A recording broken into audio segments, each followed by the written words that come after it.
लीजिए एक बार फिर से हाजिर हूँ लेकर के आप सभी के लिए ऑडियो बुक समरी, जो कि गीगल ग्रेट आइडियाज ग्रेट लाइफ के द्वारा बनाई गई है और इन समरीज को आप पढ़ सकते हैं और सुन सकते हैं। वैसे मैं हूँ एक गिगलर रूबी पारिक आपके साथ।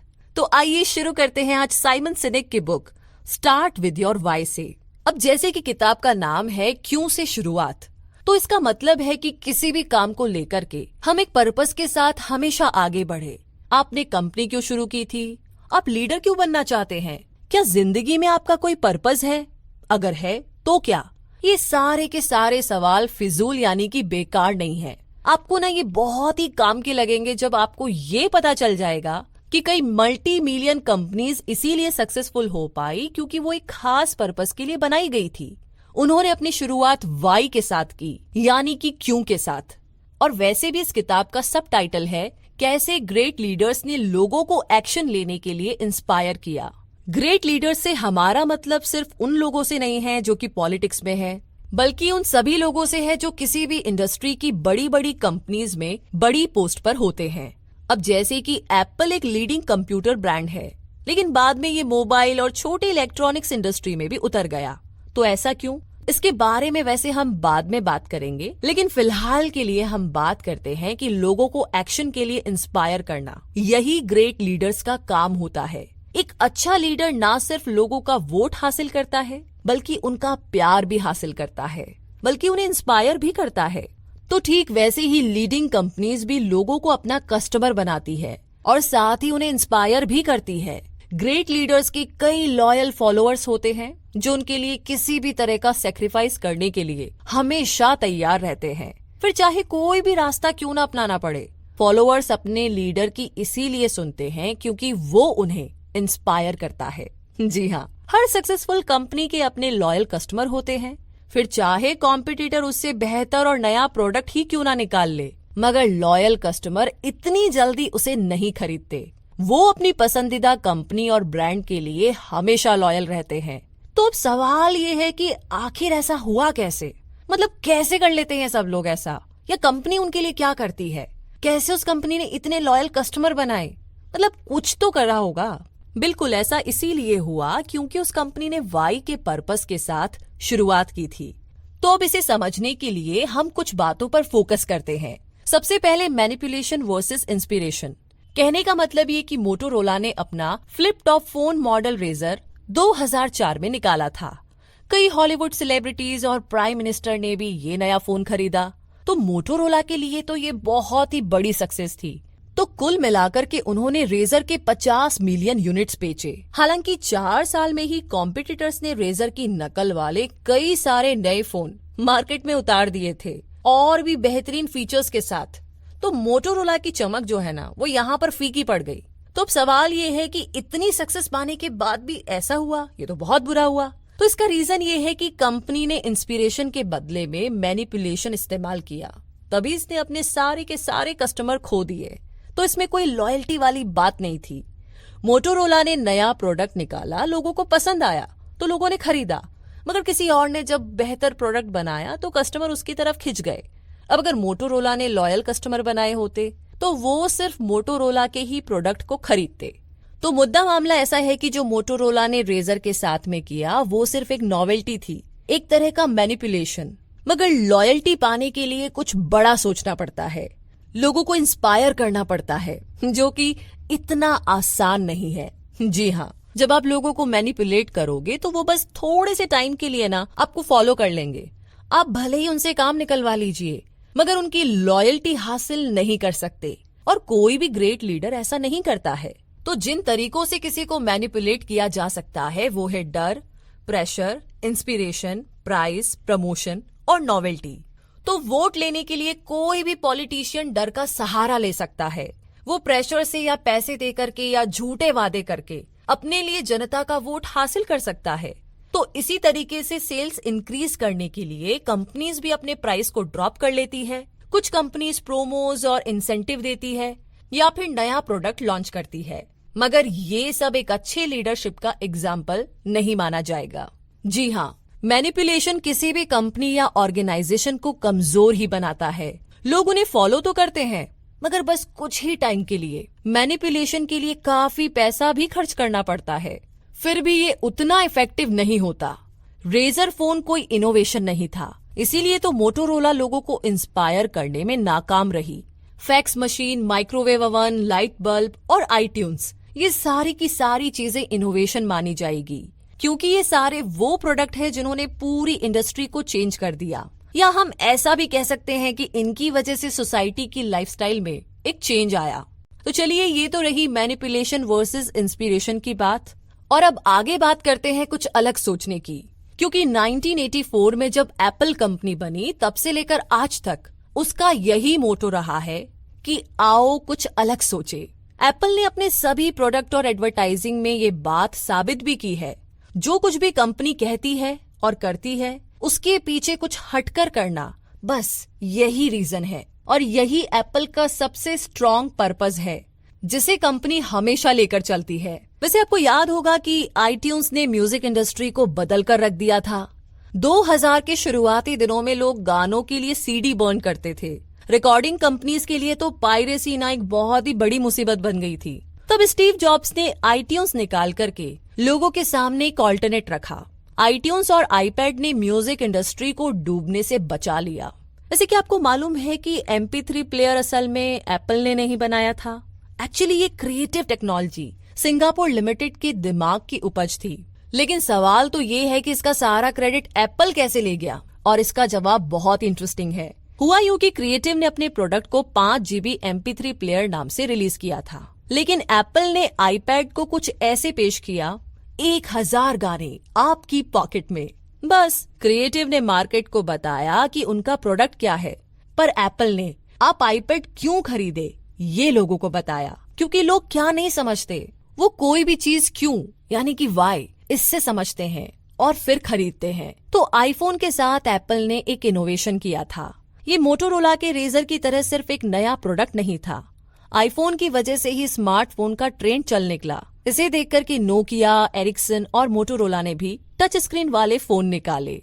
आईफोन के ग्राफिक इंटरफेस और सिंपल डिजाइन ने मोबाइल फोन की इंडस्ट्री को पूरी तरीके से बदल कर रख दिया था।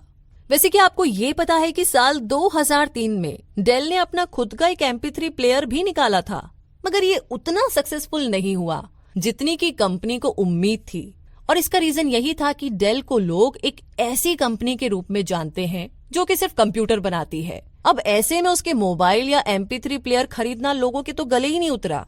और कुछ सालों के बाद में डेल ने आखिरकार अपने नए प्रोडक्ट मार्केट से हटा दिए।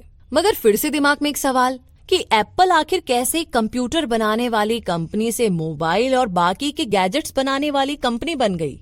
और वो इसलिए क्योंकि एप्पल का एक ही मकसद था, कुछ अलग सोचना। और यही वजह है कि जो भी प्रोडक्ट कंपनी बनाती है, उन सब के पीछे कुछ अलग करने की सोच ही काम करती है। मतलब उनका वाई करता है, उनका पर्पस करता है। तो एप्पल ने अपनी शुरुआत वाई के साथ की। सबसे पहले तो कंपनी ने एक स्ट्रॉन्ग पर्पस एस्टेब्लिश किया था, जो कि सबसे हटकर सोचना। आज हम एप्पल को वाई के लिए जानते हैं, ना कि वॉट के लिए। जब कंपनी बनी थी तो इसका लीगल नाम एप्पल कंप्यूटर इंक रखा गया था, लेकिन 2007 में कंपनी ने अपना नाम बदल करके सिर्फ एप्पल इंक कर लिया। और ऐसा इसीलिए किया गया क्योंकि कंपनी अब कंप्यूटर के अलावा भी काफी कुछ बनाती है। तो ना सिर्फ कंप्यूटर इंडस्ट्री में, बल्कि छोटी इलेक्ट्रॉनिक्स इंडस्ट्री और मोबाइल फोन में भी एप्पल ने अपनी लीडरशिप कायम की। उन्होंने हमेशा अपना पर्पस बनाए रखा, तो इस बात से कोई भी फर्क नहीं पड़ता था कि वो क्या बना रहे हैं। एप्पल ने इनोवेशन करके और दूसरी इंडस्ट्रीज में चेंज लाकर वो कर दिखाया जो HP और डेल कंप्यूटर नहीं कर सके। HP और डेल ने भी एप्पल की तरह बनने की काफी कोशिश की थी, मगर बन नहीं पाए और बस वो कंप्यूटर बनाने तक ही सिमट कर रह गए। तो ये थी अलग सोच के पीछे की कहानी। और अब बात करते हैं गोल्डन सर्कल के बारे में। कहने का मतलब ये कि HP और डेल जैसी कंपनियां वॉट से शुरुआत करती है, दोनों बढ़िया फीचर वाले प्रोडक्ट को लॉन्च करती है, फिर भी उनके इतने लॉयल कस्टमर नहीं है जितने की एप्पल के हैं। वैसे ऐसा नहीं है कि मार्केट में अच्छे कंप्यूटर्स नहीं है, एक से बढ़कर एक बढ़िया कंप्यूटर बढ़िया फीचर्स के साथ मार्केट में मिलते हैं। फिर भी मैक लवर्स सिर्फ एप्पल को सबसे पहले चुनेंगे, क्योंकि जब आप लोगों को बताते हैं कि आपका प्रोडक्ट क्या है, तो लोग उसके बढ़िया फीचर्स को एप्रिशिएट करते हैं। मगर जब आप उन्हें अपनी कंपनी का पर्पस समझाते हैं तब जाकर के वो आपके लॉयल कस्टमर बनते हैं। क्योंकि हम इंसानों पर पर्पस, बिलीफ और फीलिंग्स का एक स्ट्रॉन्ग असर पड़ता है, क्योंकि हमारा दिमाग बना ही कुछ इस तरीके से है। जिस बात पर कस्टमर बिलीव करते हैं और अगर आपकी कंपनी भी उसी बात पर बिलीव करती है तो कस्टमर कंपनी के लॉयल हो जाते हैं। और जब कंपनी के एम्प्लॉयज भी उस पर्पस को फील करने लगते हैं तो उन्हें अपने काम में और भी ज्यादा मोटिवेशन मिलती है। तो अगर आपके पास स्ट्रॉन्ग पर्पस है तो यकीनन आप लोगों को इंस्पायर करके उन्हें लीड कर सकते हैं। तब इस बात से कोई फर्क नहीं पड़ता कि आप क्या कर रहे हैं। तो इसे समझने के लिए आप इमेजिन कीजिए एक सर्कल को जिसके सेंटर में वाई लिखा है, यानी कि क्यू लिखा है। ये वाई कंपनी का पर्पस बताता है। और उसके बाद जो अगला लेवल है वो है हाउ, यानी कि कैसे, जिसका मतलब है कि प्रोडक्ट बनाने के लिए कंपनी प्रोसेस और डिसीजन कैसे लेती है। और लास्ट में इमेजिन कीजिए इस सर्कल का जो आउटर लेवल है वहां पर लिखा हुआ है व्हाट, यानी कि क्या, कि वो प्रोडक्ट या सर्विस क्या है जो कंपनी प्रोवाइड कर रही है। तो चलिए हम इसे थोड़ा और अच्छे से समझते हैं।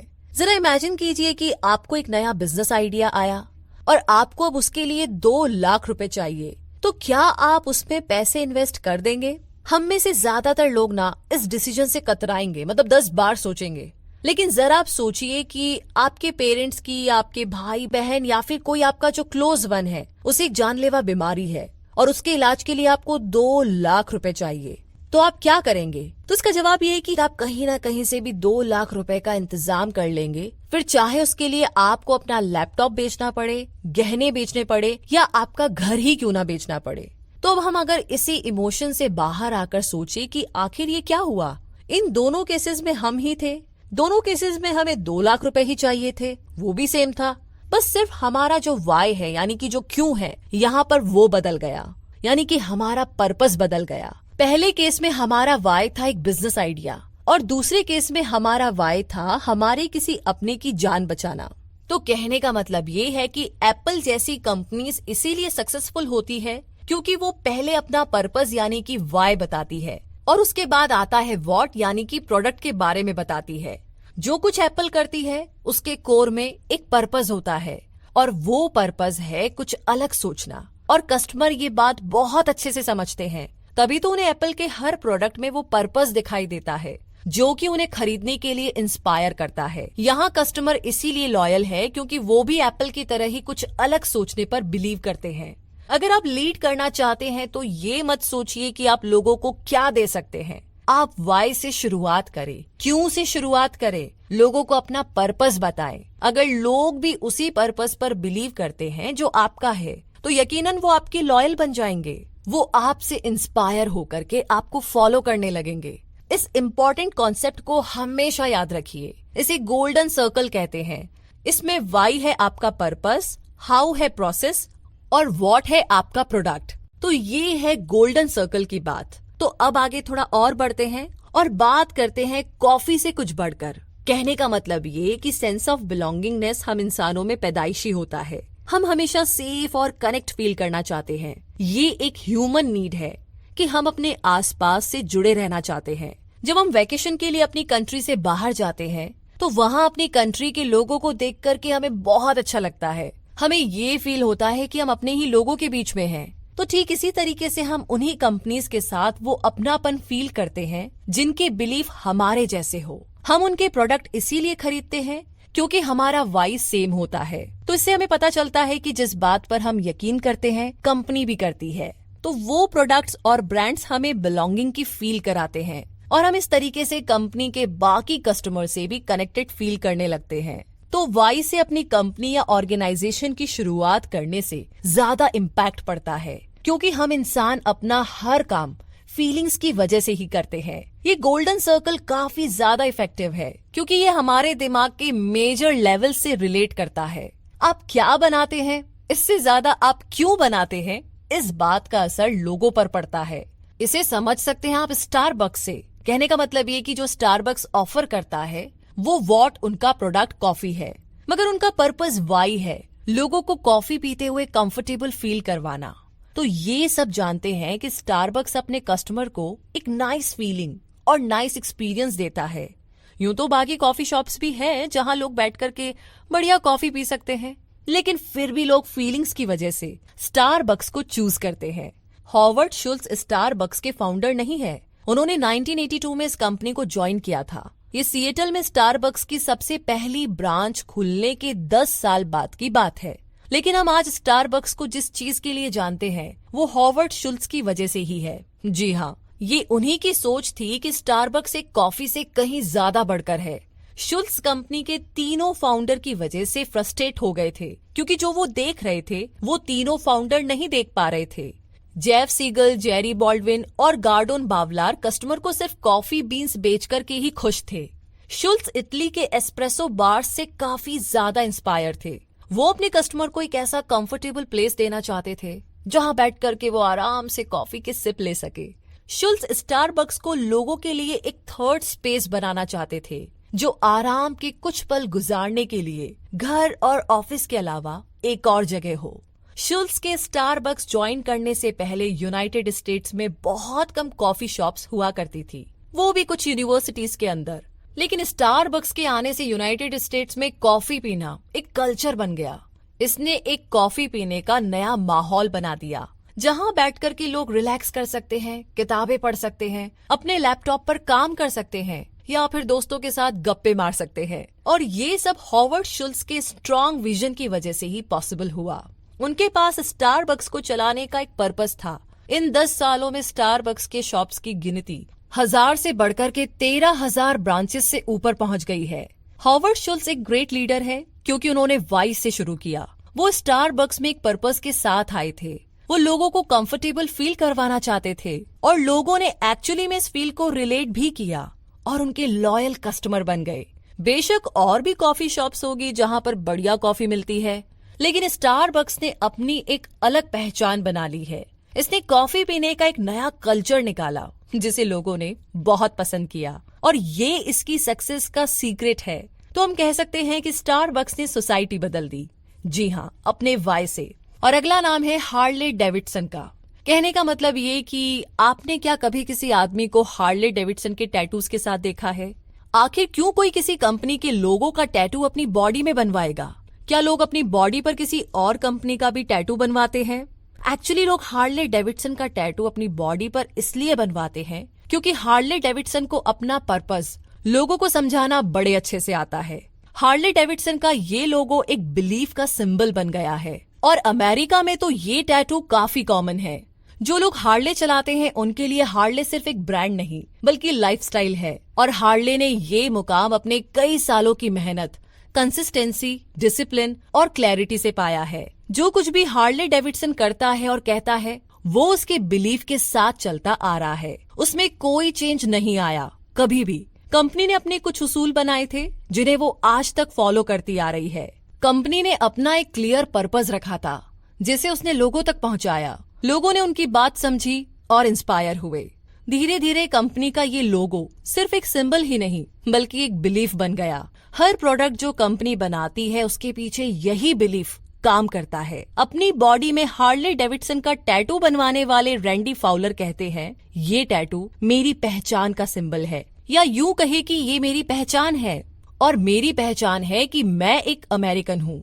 तो ये थी हार्ले डेविडसन की कहानी। और अब आगे जानते हैं डिज्नी के बारे में। वैसे हमें गोल्डन सर्कल के बारे में तो पता है, तो आइए अब बात करते हैं कि जो सीईओ होता है वो कंपनी का लीडर होता है, जिसका काम है कंपनी के लिए एक पर्पस सोचना। सीईओ के नीचे एग्जीक्यूटिव काम करते हैं जिन्हें सीईओ के पर्पस में बिलीव होता है। उन्हें पता है कि इस पर्पस को कैसे रियलिटी में बदला जाए। लीडर्स वाई टाइप के लोग हैं जो कि विजनरीज होते हैं, यानी कि उनका विजन होता है। ये ऑप्टिमिस्टिक होते हैं और इस बात पर बिलीव करते हैं कि जो वो सपने देखते हैं, इमेजिन करते हैं, उन बातों को रियलिटी में बदल सकते हैं। दूसरी तरफ हाउ टाइप के लोग रियलिस्टिक होते हैं, यानी कि प्रैक्टिकल। वो दुनिया को रियल तरीके से देखते हैं। ये लोग सपने नहीं देखते बल्कि जो सामने दिख रहा है उसी पर यकीन करते हैं। ये हाउ टाइप के लोग ही स्ट्रक्चर बनाते हैं। चीजें कैसे हासिल की जाए ये बात उन्हें अच्छी तरह पता होती है। वे काम निकलवाने में माहिर होते हैं, इसीलिए वाई टाइप के लोग बिना हाउ टाइप के कुछ नहीं कर सकते। अब हम वॉल्ट और रॉय डिज्नी ब्रदर्स का एग्जाम्पल लेते हैं। वॉल्ट डिज्नी पहले एक एडवर्टाइजिंग फर्म में कार्टून आर्टिस्ट का काम करते थे। उन्हें एनिमेटेड मूवीज बनाने का शौक था। ये 1923 की बात है। तब हॉलीवुड ने इतनी ज्यादा तरक्की नहीं की थी। अपने भाई वॉल्ट डिज्नी से 8 साल बड़े रॉय डिज्नी एक बैंकर थे। रॉय को अपने भाई वॉल्ट के टैलेंट और इमेजिनेशन पर पूरा भरोसा था, मगर वो ये भी जानते थे कि पैसे या बिजनेस के मामले में वॉल्ट बहुत अच्छे नहीं थे। ज्यादातर वाई टाइप के लोगों की तरह वॉल्ट को भी बड़े बड़े रिस्क लेने की आदत थी। वॉल्ट ज्यादातर फ्यूचर के सपनों में खोए रहते थे।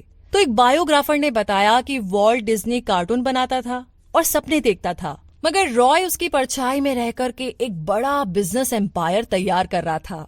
रॉय ने फाइनेंस और बिजनेस के अपने टैलेंट को इस्तेमाल किया।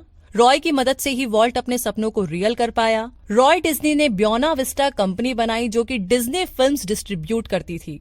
रॉय डिज्नी की तरह बहुत से हाउ टाइप्स फंक्शनल और सक्सेसफुल होते हैं, मगर उनका काम दुनिया बदलना नहीं है। वो किसी को भी इंस्पायर नहीं करते।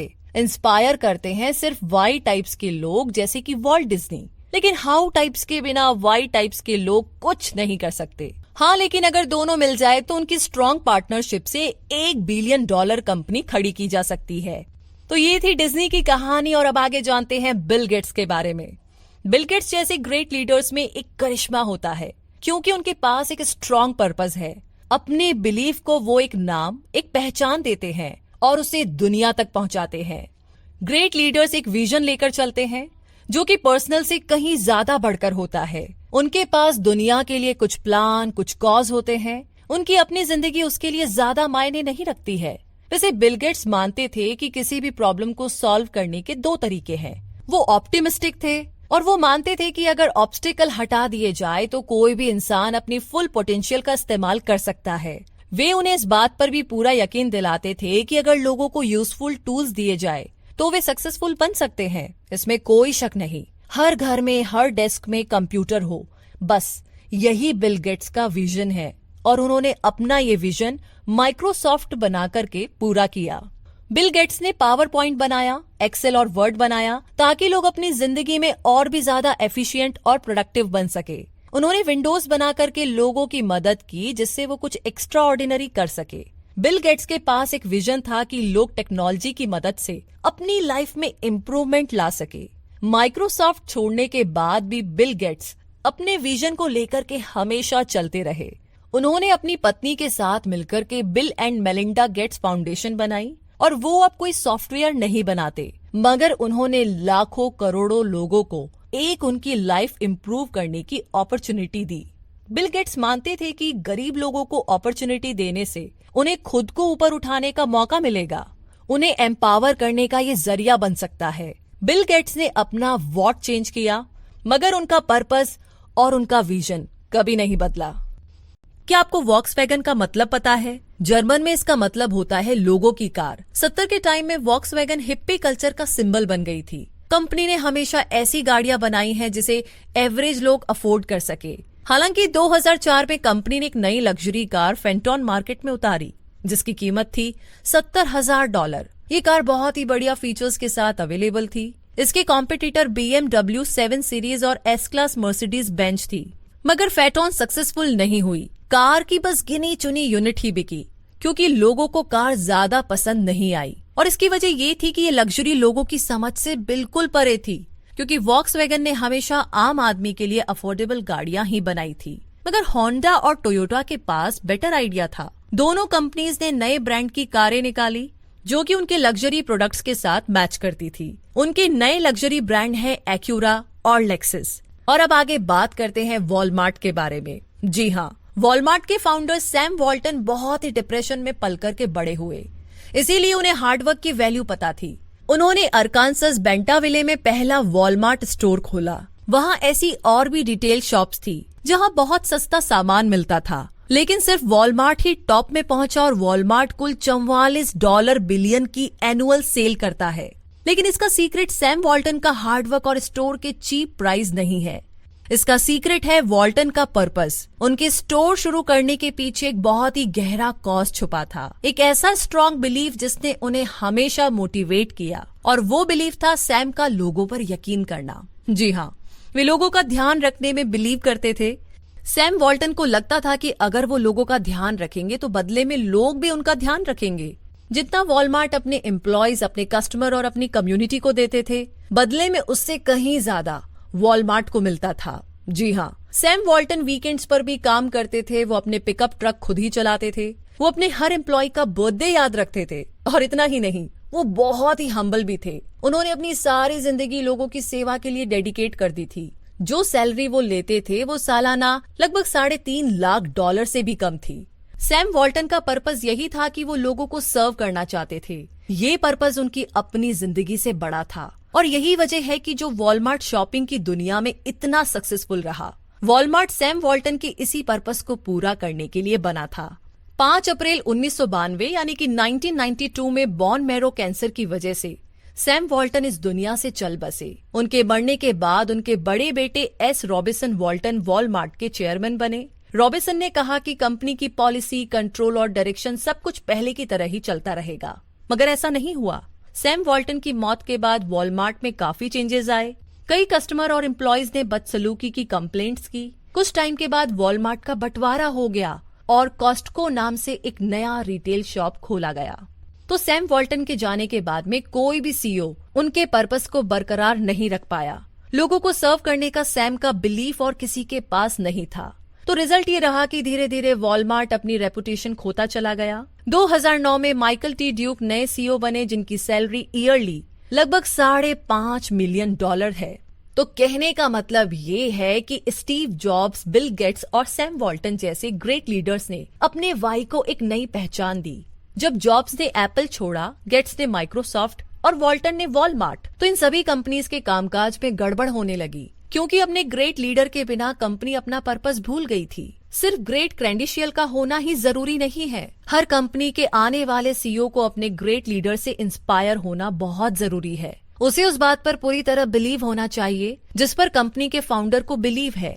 अगर ऐसा नहीं होगा तो कंपनी कभी भी अपना पर्पस क्लियर नहीं कर पाएगी और धीरे धीरे उसकी रेपुटेशन भी खो जाएगी। तो लेसन यही है कि किसी भी ऑर्गेनाइजेशन में उसके पर्पस बहुत डीपली रूटेड हो।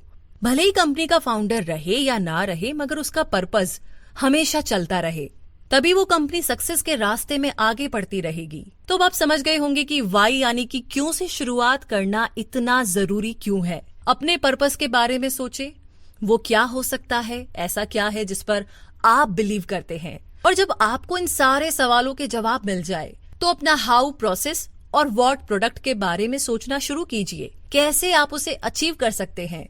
अपने विजन को कभी भी आंखों से ओझल ना होने दे। जो आप सोचते हैं, कहते हैं, करते हैं, उस पर ध्यान दे। बस इस बात का ख्याल रखें कि ये सब आपके पर्पस के साथ मैच करे। एक और बात याद रखें कि आपका पर्पस जितना बड़ा होगा उतनी ही ज्यादा आपको सक्सेस मिलेगी। तो दोस्तों, इसी के साथ start with your why summary यहीं पर समाप्त होती है। तो रिव्यू सेक्शन में प्लीज लिख करके हमें जरूर बताइएगा कि आपको ये समरी कैसी लगी और अगले हफ्ते आप कौन सी समरी सुनना चाहेंगे। वैसे अगर आपको हमारी मेहनत पसंद आई है तो आप हमें अपना ढेर सारा प्यार दिखा सकते हैं गूगल प्ले में रिव्यू देकर। तो यूं ही गीगल को सुनते रहिए और ये समरीज बाकी सबके साथ शेयर करते रहिए। तो मिलते हैं फिर से नई समरी के साथ। तब तक के लिए जय हिंद।